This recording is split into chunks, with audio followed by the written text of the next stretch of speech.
নমস্কাৰ প্ৰিয় দৰ্শক, মই ইন্দ্ৰাণী আপোনালোক আটাইকে পুনৰ এবাৰ মোৰ পাকঘৰত স্বাগতম জনাইছোঁ। আজি মই এটা বিশেষ ষ্ট্ৰীট ফুড ৰেচিপি লৈ আপোনালোকৰ সন্মুখলৈ আহিছোঁ। ৰেচিপিটো হৈছে আমাৰ আটাইৰে প্ৰিয় আলু চাট।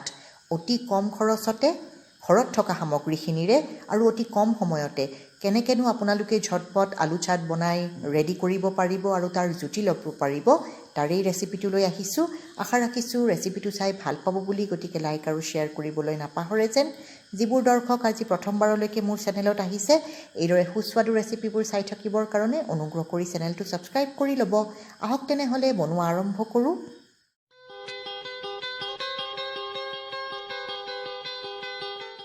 প্ৰিয় দৰ্শক, আলু চাট বনাবৰ কাৰণে 4টা মজলীয়া আকাৰৰ আলু বইল কৰি ৰাখি দিছোঁ। আপোনালোকে যিমান আলু চাট বিচাৰিছে সেই হিচাপত পৰিমাণটো কম বেছি কৰি ল'ব।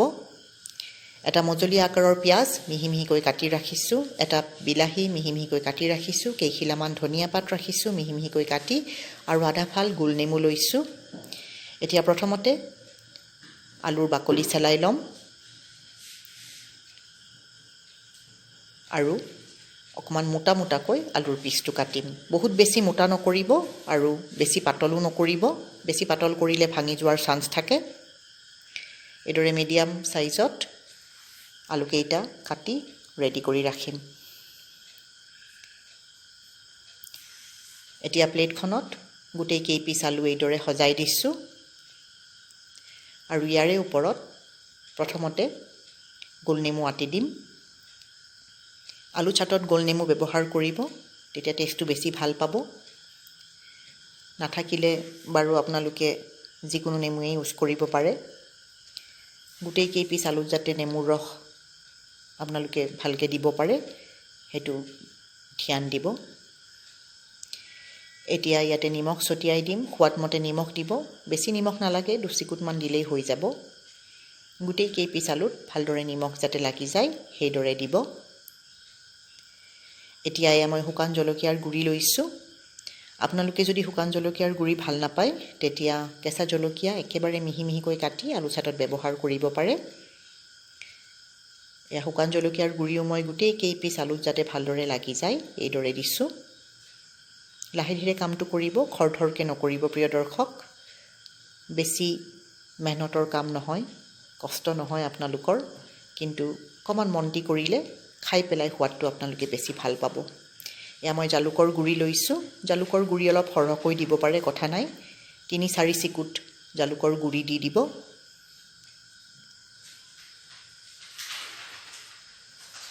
আৰু এয়া লৈছোঁ চাট মছলা। চাট মছলাটো আলুৰ চাটত মেইন ইনগ্ৰেডিয়েণ্ট, নিশ্চয় দিব। যিকোনো ভাল কোম্পানীৰ চাট মছলা ব্যৱহাৰ কৰিব। আৰু গোটেই কেইপিচ আলু যাতে ভালদৰে চাট মছলা পৰি যায়। অকণমান আলু চাট মছলা মই পিছত ব্যৱহাৰ কৰিম, তাৰ কাৰণে থৈ দিছোঁ। মই সৰু চামুচেৰে 1 চামুচ চাট মছলা ব্যৱহাৰ কৰিছোঁ। এতিয়া কাটি থোৱা পিঁয়াজ, বিলাহী, ধনিয়া গোটেইখিনি ইয়াৰে ওপৰত ছটিয়াই দিম।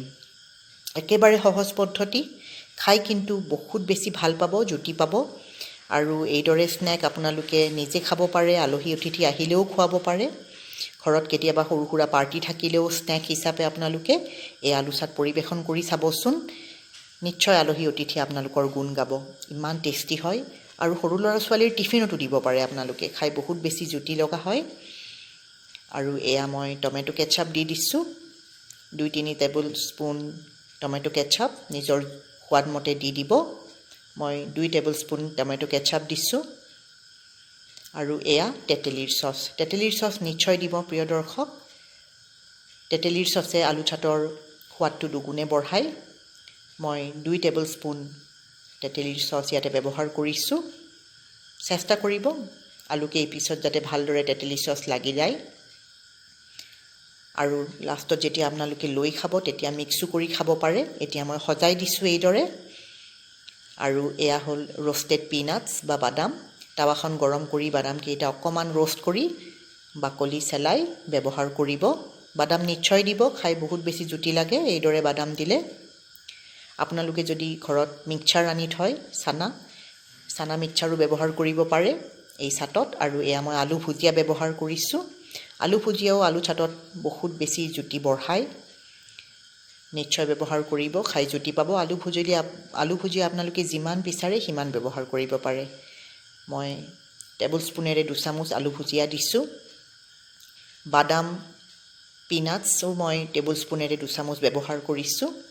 এয়া চাওক, এতিয়া লাষ্টত অকণমান চাট মছলা ছটিয়াই দিছোঁ। ৰৈ যোৱা চাট মছলাখিনি ইয়াৰে ওপৰত ছটিয়াই দিম। দেখাত কিমান ধুনীয়া হৈছে, তাতকৈ বহুত বেছি ইয়াৰ জুতি হৈছে প্ৰিয় দৰ্শক। আশা ৰাখিছোঁ ৰেচিপিটো চাই ভাল পাইছে বুলি, গতিকে লাইক আৰু শ্বেয়াৰ কৰিবলৈ নাপাহৰে যেন।